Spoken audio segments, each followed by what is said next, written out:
Bonjour et bienvenue dans Very Hard. Vous savez sans doute qu'au début des années 90, soit 2 ans après la sortie de la Mega Drive, Sega n'était plus seulement synonyme d'arcade. Après une longue traversée du désert, cette compagnie était devenue un nouvel acteur majeur du marché des consoles. Elle réussit, avec sa 16 bits, à prendre complètement de vitesse Nintendo, qui dut alors préparer sa contre-attaque. Cela tombe bien, car ce n'est précisément pas de ça dont je vais vous parler. Non, aujourd'hui nous allons nous intéresser à une technologie qui arriva sans doute bien trop tôt dans le monde des consoles.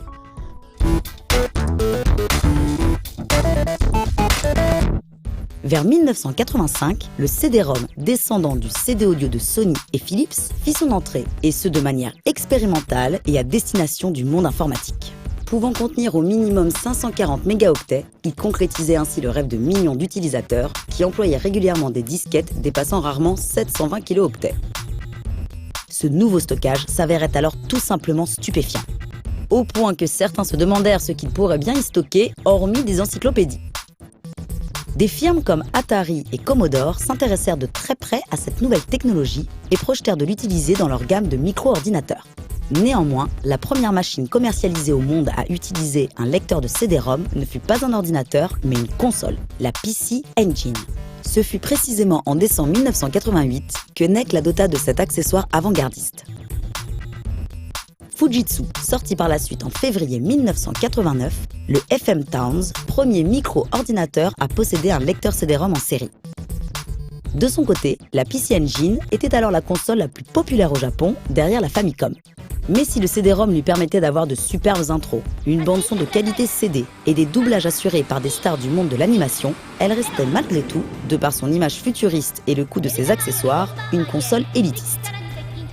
L'interface unit et le CD-ROM coûtaient ainsi pas loin de 57 300 yens, soit plus du double du prix d'une simple PC Engine. Sega, quant à elle, se classait 3e sur le marché japonais.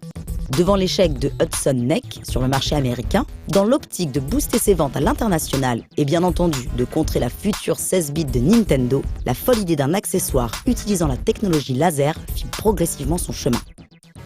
Qui plus est, Nintendo envisageait alors d'employer pour la Super Famicom des coprocesseurs pouvant générer des effets similaires à ceux que Sega employait en arcade. En 1990, Sega décida donc d'adopter la même stratégie et d'en inclure sur leur futur lecteur de CD-ROM.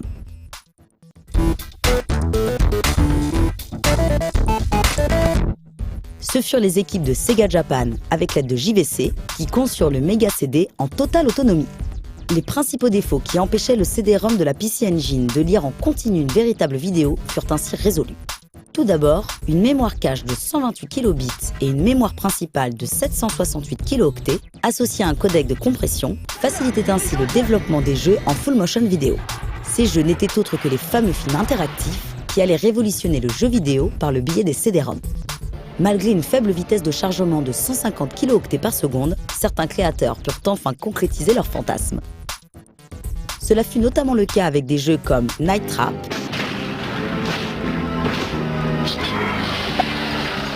Tangal, Thunderstorm FX et Yumemi Mystery Mansion. Le support CD-ROM permit également des introductions de fort belle manière, comme pour Sonic CD. Pour ce qui était du processeur central, on y retrouvait un 68000, déjà présent dans la Mega Drive, mais ici dans une version cadencée à 12,5 MHz, soit l'équivalent de celui de la Neo Geo. Un processeur graphique se chargeait, lui, de gérer automatiquement les rotations et autres zooms de sprites.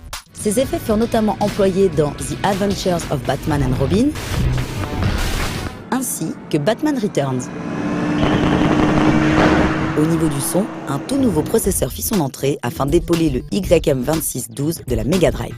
Il s'agissait du Ricoh RF5C164.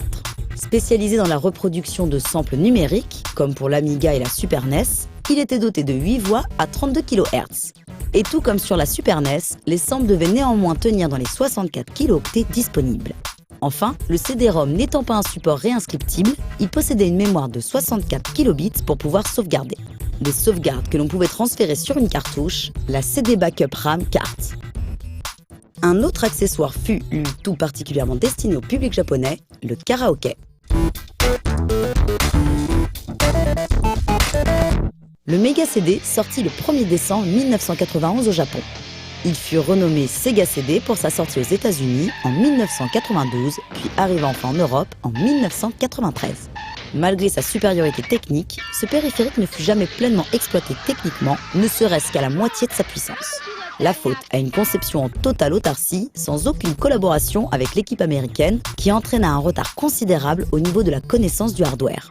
Et cela au sein même de Sega. Les kits de développement furent par conséquent livrés beaucoup trop tardivement en Occident.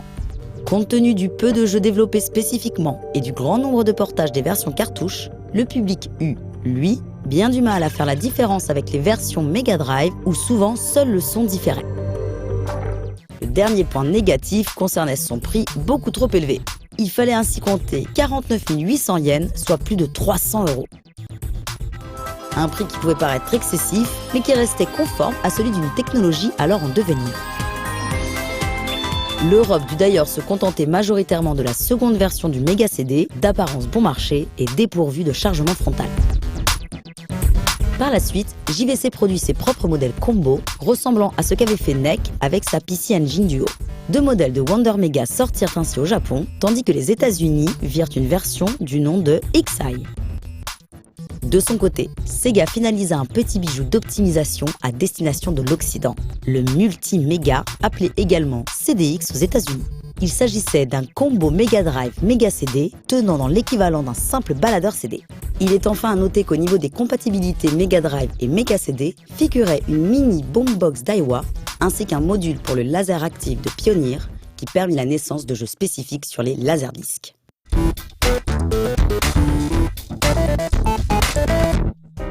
L'échec du Mega CD fut celui d'une technologie avant-gardiste et performante, mais encore trop onéreuse et insuffisamment aboutie.